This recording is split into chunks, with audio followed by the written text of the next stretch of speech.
السلام عليكم، أنا نوران مكور وده برنامجكم بيكسل سبيس.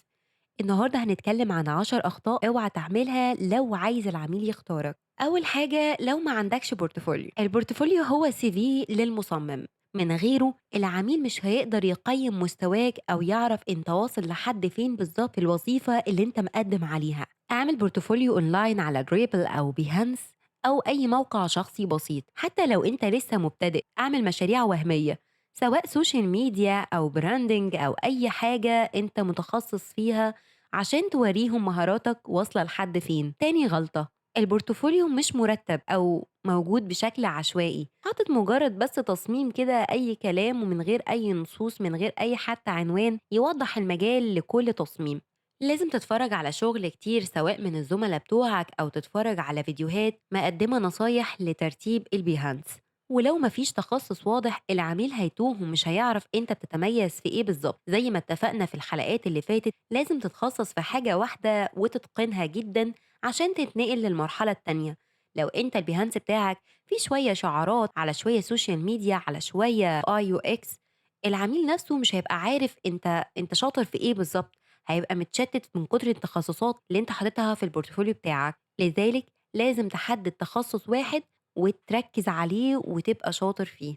تالت غلطة، ردّك بطيء أو مش بترُد خالص. العميل مش هيفضل مستني، أنت ما ردّيتش في غيرك كتير. السوق فيه آلاف أو يمكن ملايين المصممين. التأخير بيخسّرك فرص كتير أوي. حتى لو مش فاضي رُد برسالة سريعة، تمام أنا شُفت رسالة حضرتك وادّيني بس 10 دقايق أو ربع ساعة وأكون مع حضرتك. التقدير في الرد على العُملا هيكسّبك على الأقل. لو ما اشتغلتش على البروجكت اللي هو بيقدمه لك هيبقى فيه بعد كده تواصل مستمر. فكرة انك ما تردش عليه او ان انت ترد ببطء دي كده انت قضيت على العلاقة من بدايتها. رابع غلطة، كلامك مختصر جدا أو غير احترافي، أو يمكن كتير بزيادة وودود بشكل مفرط.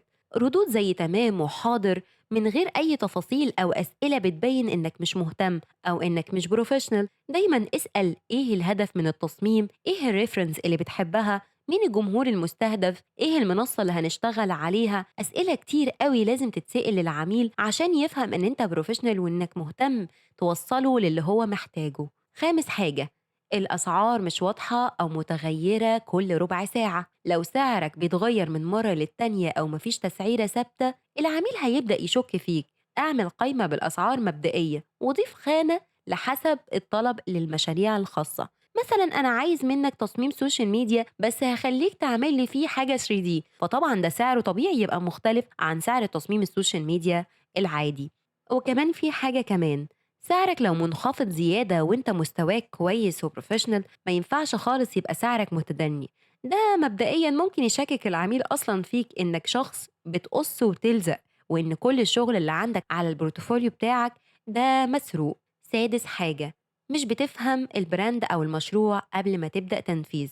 العميل عايز يحس إنك مهتم فعلا بالبزنس بتاعه، عايز يحس إن انت خايف على البزنس بتاعه أكتر منه هو شخصيا، مش بس بتصمم صور حلوة وخلاص. اطلب معلومات كافية عن البراند، لازم تعرف منافسيه ولازم تعرف هو بيستهدف مين بالظبط وأي فئة فيها. ده بيخلي شغلك أدق وأقرب لهدف العميل ويحس إنك مهتم مش مجرد عايز تاخد فلوس وتروح. 7، بتستخدم قوالب جاهزة زي ما هي، ولا بتغير فيها ولا بتضيف لها أي حاجة. العميل ممكن يلاحظ إنك مستخدم تملك جاهز من كانفا أو فريبك وده بيقلل من قيمة شغلك. مفيش مشكلة تستخدم تمبلت جاهز عشان يبان إن شغلك الحقيقي. زي ما أنا عودتكم ممكن تجيبوا أفكار كتيرة قوي موجودة بالفعل بس تطبقوها بأسلوبكم وبعناصر تانية مختلفة، تصميم جديد بدون سرقة وقص ولزق. تامن حاجة ودي مهمة قوي، بتتأخر في التسليم من غير ما تبلغ. العميل بيبني جدول شغله على حسب التسليم، عارف هينزل التصميم إمتى أو هيطبعه إمتى. التأخير بدون سبب أو بدون تنبيه بيضر سمعتك ودي أهم حاجة لشغلك. لو في تأخير بلغ بدري واشرح السبب القوي اللي خلاك تأجل التسليم، وقدم حل أو ميعاد جديد بس يكون منطقي. ما ينفعش إن التسليم يبقى النهاردة تكلمه قبل التسليم بدقيقة أو بدقيقتين وتقوله معلش أنا هسلمك بعد أسبوع. لازم تبقى منطقي وتخاف على شغل العميل. لما انت تخاف على شغل العميل العميل هيقدرك، ولازم ردودك تبقى منطقية في الاعتذار. 9، مش بتقبل التعديلات أو بتاخدها على محمل شخصي. بعض المصممين بيزعلوا من التعديلات وبيفتكروا إنها نقد ليهم، بس الحقيقة بقى وللأمانة إنه شغل العميل ومحتاج يوصل فكرته زي ما هو عايزها. مش دايما العميل بيبقى على حق، ولكن هو أدرى بالفئة اللي هو بيستهدفها.